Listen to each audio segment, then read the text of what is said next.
Hello dear students. मैं Maharani Avantibai inter college Siddhaur Barabanki से ऋषिकेश प्रजापति आप सभी छात्रों का अपने यूट्यूब चैनल बी एक्सेलेंट में स्वागत करता हूं। और छात्रों, मैं आज आप सभी को क्लास 12th की भौतिक विज्ञान पढ़ाऊंगा, जिसमें मैंने चैप्टर 5 लिया है। इस चैप्टर 5 में करवा रहा हूं। पिछले वीडियोज में मैंने चैप्टर 5 के 2-3 पार्ट करवा दिए हैं। अगर वो पार्ट आप लोग नहीं देखे हैं तो हमारे यूट्यूब चैनल पर B excellent by Rishikesh Prajapati भौतिक विज्ञान सर्च करके आप उन वीडियोज को देख सकते हैं। आज उसी के आगे का पार्ट लिया है मैंने, जिसमें मैंने लिया है ओम का नियम। बहुत इंपॉर्टेंट टॉपिक है ये, परीक्षा में हर बार पूछा जाता है। ओम के नियम से संबंधित कुछ ना कुछ चीज़ें हर बार पूछी जाती हैं, चाहे ओम के नियम का निगमन हो जाए या ओमीय प्रतिरोध हो जाए, या कह सकते हैं ओम का नियम ही क्यों ना हो जाए, या ओम के नियम से संबंधित और भी जो भी डेरिवेशन है उनको हर बार परीक्षा में पूछा जाता है। तो छात्रों, ये वीडियो आप ध्यान से देखेंगे और अच्छे से देखेंगे, और उम्मीद करता हूं कि आप सभी को समझ में आएगा। और यदि वीडियो समझ में आता है तो वीडियो को लाइक ज़रूर करें, और यदि चैनल पर पहली बार विजिट कर रहे हैं तो चैनल को सब्सक्राइब करना ना भूलें, ताकि हमारे द्वारा बनाए गए रेगुलर वीडियोज़ आपको सबसे पहले मिलें। तो चलिए वीडियो को स्टार्ट करते हैं। ओम का नियम यानी ओम्स लॉ। ओम का नियम क्या है? जनरली ओम एक जर्मन वैज्ञानिक थे, जिन्होंने 1826 में क्या किया कि जो भी धातु होते हैं, धातु क्या होते हैं? चालक पदार्थ होते हैं। तो जितनी भी धातुएं हैं उनके सिरों पर विभवांतर लगाकर, क्या करके? उनके सिरों पर विभवांतर, यानी कि मान लेते हैं अगर कोई चालक है तो इसको बैटरी से कनेक्ट करके, ठीक है, इसके सिरों पर विभवांतर लगाकर चालक में धारा प्रवाहित करते थे। उन्होंने क्या किया कि हर प्रकार की धातुओं पर अपना प्रेक्षण किया, उसके सिरों पर विभवांतर लगाया और देखा कि धारा का मान कैसे कैसे परिवर्तित होता है। हर एक धातु पर उन्होंने अपना प्रेक्षण किया, प्रयोग किया। तो अंततः वो एक निष्कर्ष पर पहुंचे कि उन्होंने एक नियम दिया, जिसमें कहा कि यदि किसी धातु की भौतिक अवस्थाएं, यानी चालक की भौतिक अवस्थाएं, जैसे ताप, दाब, आयतन आदि में परिवर्तन न किया जाए तो क्या होता है कि चालक में बहने वाली विद्युत धारा उसके सिरों पर लगाए गए विभवांतर के अनुक्रमानुपाती होती है। यानी कि V जो होती है, विभवांतर V होता है, वो अनुक्रमानुपाती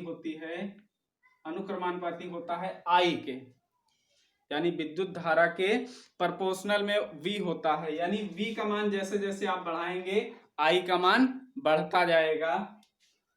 और इसको प्रोपोर्शनल का चिन्ह हटाने के लिए कांस्टेंट जुड़ता है, जिसे क्या कहते हैं? R। और यही क्या है? हमारा प्रतिरोध है। और इसी का मात्रक क्या होता है? ओम होता है। इसी का मात्रक क्या होता है? ओम होता है। तो ओम का नियम ओम ने दिया, जर्मन वैज्ञानिक थे। 1826 में कई प्रयोग करने के बाद देखा कि चालक में कैसे विभवांतर और विद्युत धारा में आपस में संबंध होता है। तो आप लोग कॉपी पर लिखेंगे, ओम का नियम हेडिंग डाल के लिखेंगे कि जर्मन वैज्ञानिक सर साइमन ओम। क्या लिखेंगे? सर साइमन ओम। इनका पूरा नाम क्या था? सर साइमन ओम।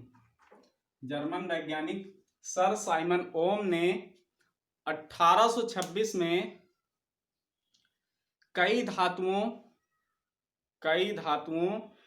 के सिरों पर विभवांतर लगाकर कई धातुओं के सिरों पर विभवांतर लगाकर विद्युत धारा तथा विभवांतर में संबंध ज्ञात करने का प्रयास किया। विद्युत धारा तथा विभवांतर में संबंध ज्ञात करने का प्रयास किया। आगे लिखेंगे, अंततः वे एक निष्कर्ष पर पहुंचे। अंततः वे एक निष्कर्ष पर पहुंचे जिसे आज ओम के नियम से जाना जाता है। अगली लाइन से लिखेंगे, इस नियमानुसार ब्लैक पेन से लिखेंगे, यदि किसी चालक की भौतिक अवस्थाएं जैसे ताप, दाब आदि अपरिवर्तित रहें, तो चालक में बहने वाली धारा उसके सिरों पर लगाए गए विभवांतर के अनुक्रमानुपाती होती है। तो चालक में बहने वाली धारा उसके सिरों पर लगाए गए विभवांतर के अनुक्रमानुपाती होती है। यानी कि अगली लाइन में लिखेंगे V प्रोपोर्शनल I, V बराबर R इंटू I, जहां R एक नियतांक है। क्या लिखेंगे, जहां R एक नियतांक है, जिसे विद्युत प्रतिरोध कहते हैं। इसका मात्रक ओम होता है। तो ओम का नियम समझ गए आप लोग। क्या होता है कि V प्रोपोर्शनल I, जितना विभवांतर किसी चालक को दिया जाएगा उतनी ही उसमें धारा बहेगी। ठीक है, ये ओम का नियम हो गया। आगे हम लोग पढ़ते हैं ओम के नियम का निगमन। इससे पहले एक चीज और बता दें कि ये ओम का नियम हो गया। अब बात करते हैं जो जर्मन वैज्ञानिक थे हमारे सर साइमन ओम, उन्होंने अपना परीक्षण किया सभी प्रकार के धातुओं पर। तो वो अंततः एक निष्कर्ष पर पहुंचे कि जितना विभवांतर दिया जाएगा उतनी ही विद्युत धारा बहेगी। तो उन्होंने, उनका जो ग्राफ था वो कुछ इस तरह से बना कि अगर मान लो इस डायरेक्शन में I धारा बह रही है और ऊपर की तरफ विभवांतर इंक्रीज कर रहा है, तो ये ग्राफ हमारा जनरली कैसे बनेगा? ये ग्राफ हमारा जनरली बनेगा एक, यानी विभवांतर और I ग्राफ में VI जो होगी एक सरल रेखा होगी। कैसी होगी? सरल रेखा होगी। यानी कि ये ग्राफ क्या कहलाता है? VI ग्राफ कहलाता है। ये ग्राफ क्या कहलाता है? VI ग्राफ, यानी विभवांतर और धारा ग्राफ, विभवांतर धारा ग्राफ कहते हैं इसको। और इसमें देखिए ये रेखा एक सरल रेखा है, VI रेखा एक सरल रेखा है। क्योंकि यहाँ पर जैसे जैसे विभवांतर इंक्रीज करता है वैसे वैसे हमारी I विद्युत धारा इंक्रीज करती है। इसलिए ये ग्राफ कैसा होगा? ये ग्राफ जो है एक सरल रेखीय ग्राफ होगा। ठीक है, अब अगर रेखा V के सापेक्ष इस ग्राफ की ढलान ज्ञात करें, रेखा V के सापेक्ष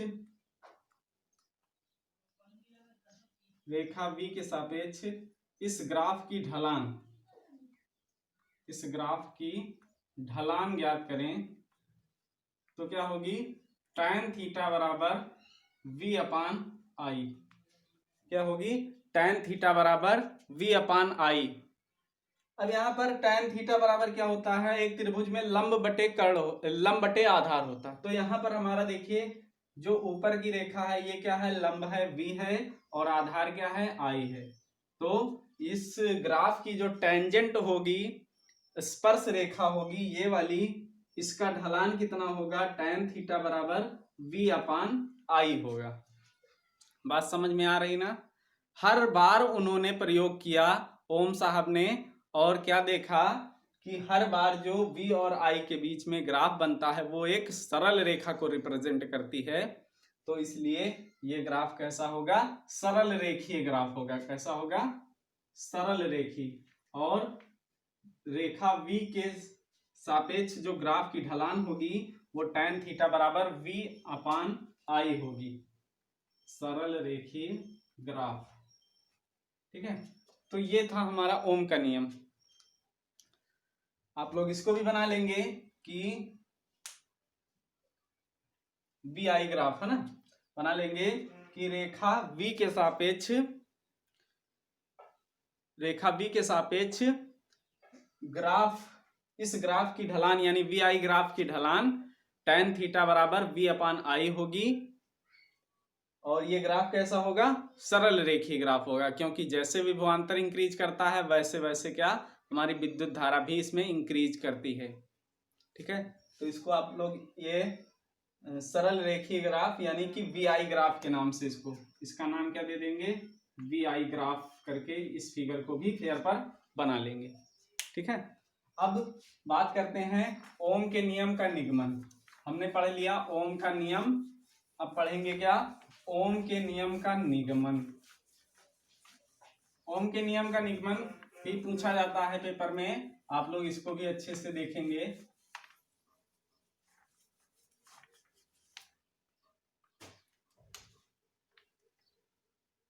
ओम के नियम का निगमन। ओम के नियम का निगमन। ओम के नियम का निगमन क्या होता है? देखिए, हम पिछली क्लास में अनुगमन वेग पढ़े हैं, श्रांति काल पढ़े हैं, माध्य मुक्त पथ पढ़े हैं, तो अनुगमन वेग विद्युत धारा में संबंध पढ़े हैं। तो हमको जो ओम के नियम का निगमन करना है वो वहीं से उठाना है, अनुगमन वेग और विद्युत धारा में संबंध वाले सूत्र से। तो सबसे पहले हम लोग लिखेंगे ओम के नियम का निगमन। तो जनरली हम जानते हैं कि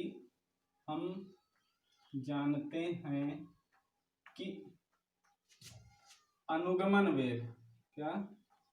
अनुगमन वेग Vd बराबर होता है e into tau, e into tau upon m। ये एक सूत्र आप लोग पढ़े हैं, अनुगमन वेग और विद्युत क्षेत्र E में संबंध। अगर नहीं याद है तो पन्ना पलट के देख लेना एक बार, ये आप पढ़े हैं, अनुगमन वेग और विद्युत क्षेत्र E में संबंध। ठीक है, अब यहां पर ये हम जानते हैं, इसको मान लेते हैं समीकरण 1, तथा E बराबर V अपान L भी आप जानते हैं। विद्युत क्षेत्र बराबर विभवांतर बटे लंबाई, चालक की लंबाई। चालक को दिया गया विभवांतर और चालक की लंबाई के अनुपात को ही विद्युत क्षेत्र कहते हैं उस चालक का। तो ये E बराबर V अपान L हो जाएगा। तो इसमें समीकरण 1 में रखने पर, समीकरण 1 में रखने पर, समीकरण 1 में रखने पर रखिए जरा, क्या हो जाएगा? Vd बराबर E into tau upon m, और E जो है कैपिटल, इसके स्थान पर क्या V अपान L चला जाएगा। क्या चला जाएगा? V अपान L। अब यहां से देखिए, इसको समीकरण 2 मान लेते हैं, तथा अच्छा, विद्युत धारा और अनुगमन वेग में भी संबंध आप लोग पढ़े हैं। क्या होता है? Vd बराबर I अपान ANE, या फिर I बराबर क्या होता है? AN into E into Vd। ये होता है ना I बराबर ANE इंटू VD। तो यहां से VD बराबर हम क्या लिखा सकते हैं, हाँ इसको मान लेते हैं समीकरण 3। ठीक है, अब समीकरण 2 से बहुत ध्यान से समझिएगा, समीकरण 2 से VD का मान समीकरण 3 में रखने पर, समीकरण 3 में रखने पर रखिए जरा, तो I बराबर कितना हो जाएगा, A into N into E, और VD के स्थान पर कितना चला जाएगा, ये पूरा चला जाएगा, E into tau,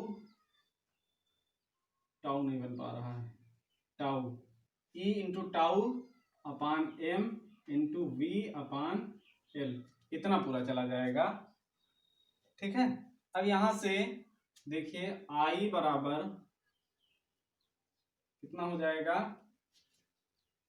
AN E का E से हो जाएगा E स्क्वायर इंटू टाउ अपान कितना हो जाएगा ML,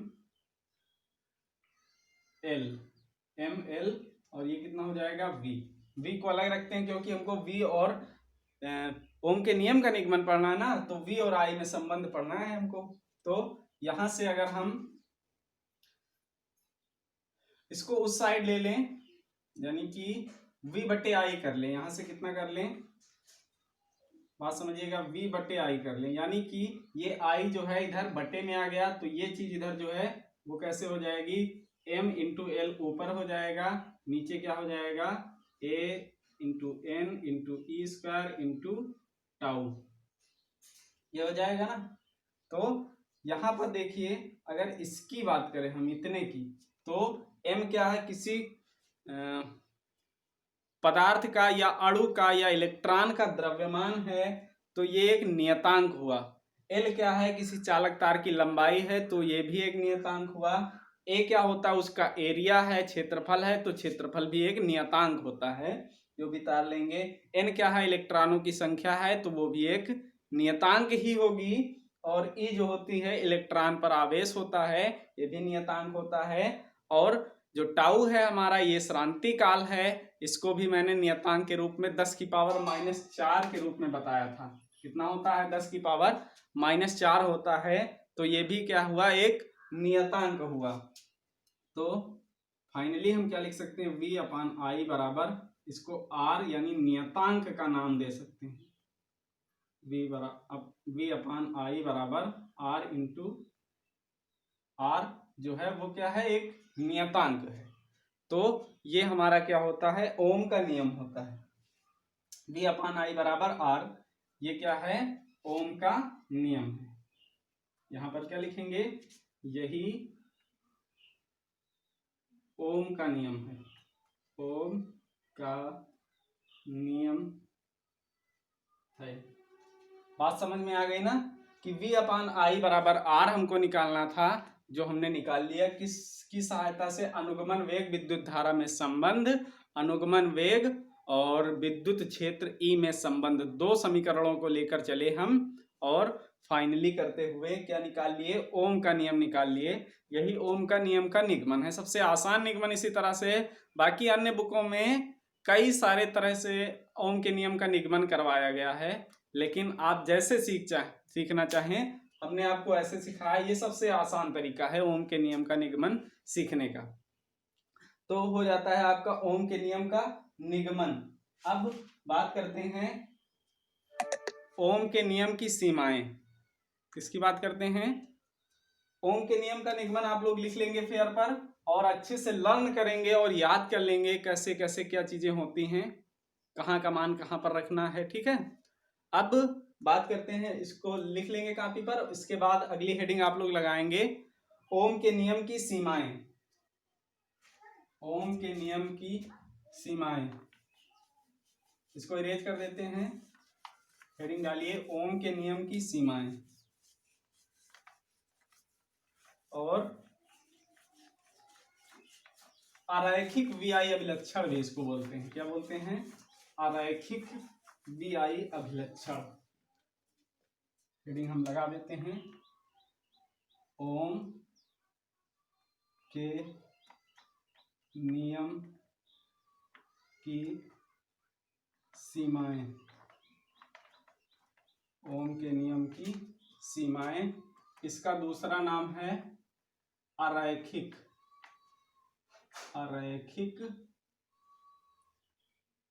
VI अभिलक्षण। यहां पर लिख देते हैं अभिलक्षण।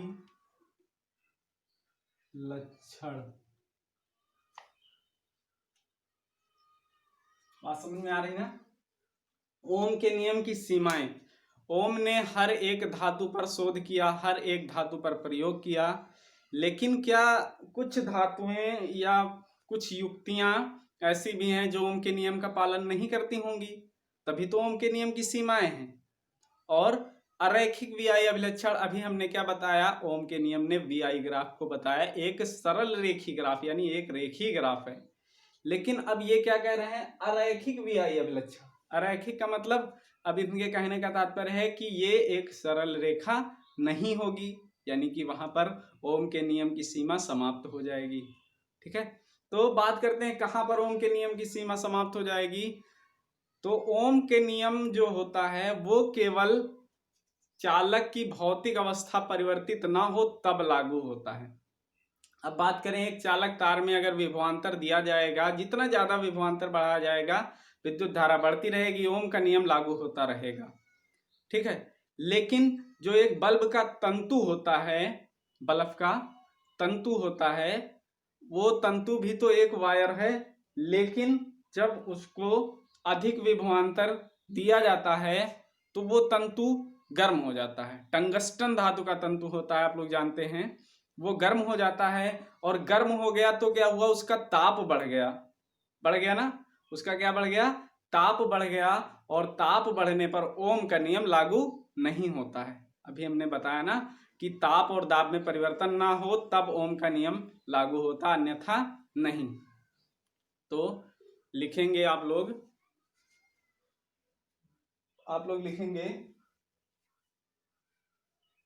लिखेंगे प्रत्येक विद्युत परिपथ में ओम का नियम लागू हो ऐसा आवश्यक नहीं है। लागू हो ऐसा आवश्यक नहीं है। उदाहरण के लिए, जो विद्युत बल्ब का तंतु होता है उसको अत्यधिक विभवांतर देने पर वो गर्म हो जाता है, उसके ताप में वृद्धि हो जाती है, जिसके कारण ओम का नियम लागू नहीं हो पाता है। जिसके कारण वहां पर ओम का नियम लागू नहीं हो पाता है, तथा विभवांतर V और विद्युत धारा I के बीच एक अरैखिक अभिलक्षण प्राप्त होता है, जिसका ग्राफ कुछ इस तरह से होता है। ठीक है, यहाँ पर इसका ग्राफ कुछ इस तरह से होगा। ये क्या हो रहा है? ऊपर की ओर V इंक्रीज कर रहा है, इधर I इंक्रीज कर रहा है, और इसका ग्राफ क्या हो गया? इस तरह से हो जाएगा। और ये है किसके लिए? टॉर्च का बल्ब या विद्युत बल्ब के तंतु के लिए ये ग्राफ बनाया गया है। आप लोग इसको बना लेंगे। क्या है कि इसमें अभी हमने पहले बताया कि जो ओम का नियम है वो एक सरल रेखी ग्राफ बनता है, लेकिन विद्युत बल्ब का जो तंतु होता है वो भी तो एक परिपथ है, वो भी तो एक चालक है, वो भी तो एक पदार्थ है, वो भी तो एक धातु है ना। लेकिन उसका वहां पर ताप बढ़ जा रहा है, तो वहां पर विद्युत धारा और विभवांतर में जो संबंध होता है वो अनुक्रमानुपाती का नहीं रहेगा। ठीक है, ओम का नियम लागू नहीं हो पाएगा, इसलिए इसे ओम के नियम की सीमाएं या अरैखिक वी-आई अभिलक्षण कहा गया। आप लोग इसको भी बना लेंगे और ओम के नियम की सीमाएं में मैंने जितना भी बोला है वो आप लोग लिख लेंगे फेयर में। ठीक है, आगे बात करते हैं अगली हेडिंग,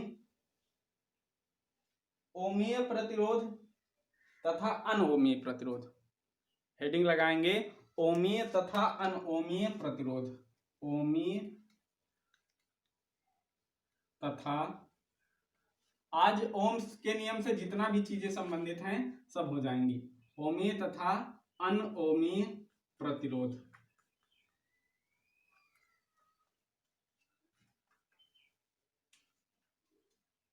ओमीय तथा अनओमीय प्रतिरोध हेडिंग लगाएंगे, लिखेंगे, इसमें देर नहीं करेंगे, लिखेंगे वे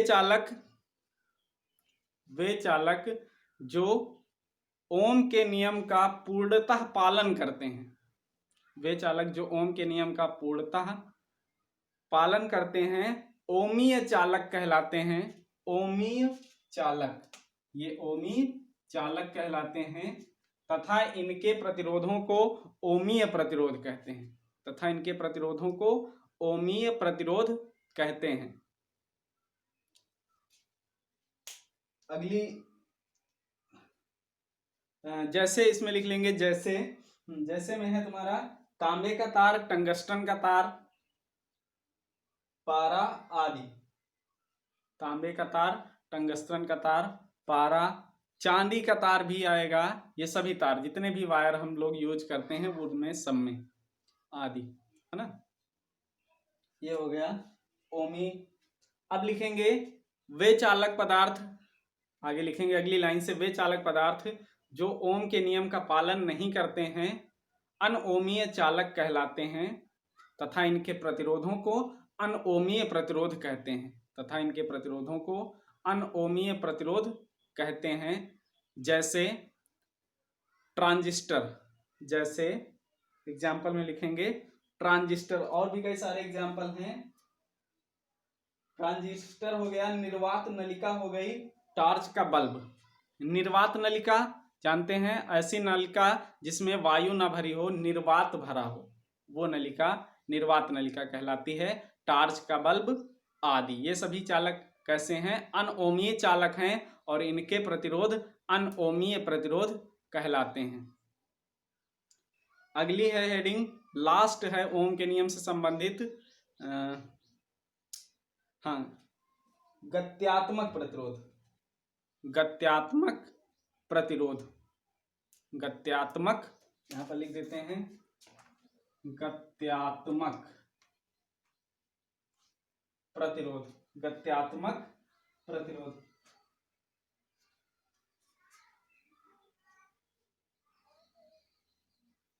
ठीक है, गत्यात्मक प्रतिरोध। आगे लिखेंगे इसमें वह चालक जिसके लिए वी-आई ग्राफ, वह चालक जिसके लिए वी-आई ग्राफ एक सरल रेखा नहीं प्राप्त होती है। वे चालक जिसके लिए वी-आई ग्राफ में एक सरल रेखा नहीं प्राप्त होती है तथा उसमें प्रतिरोध परिवर्ती होता रहता है, तथा उसमें प्रतिरोध परिवर्ती होता जाता है, लिखेंगे, तथा उसमें प्रतिरोध परिवर्ती होता जाता है, परिवर्ती होता जाता है। ऐसे प्रतिरोधों को गत्यात्मक प्रतिरोध कहते हैं। ऐसे प्रतिरोधों को गत्यात्मक प्रतिरोध कहते हैं।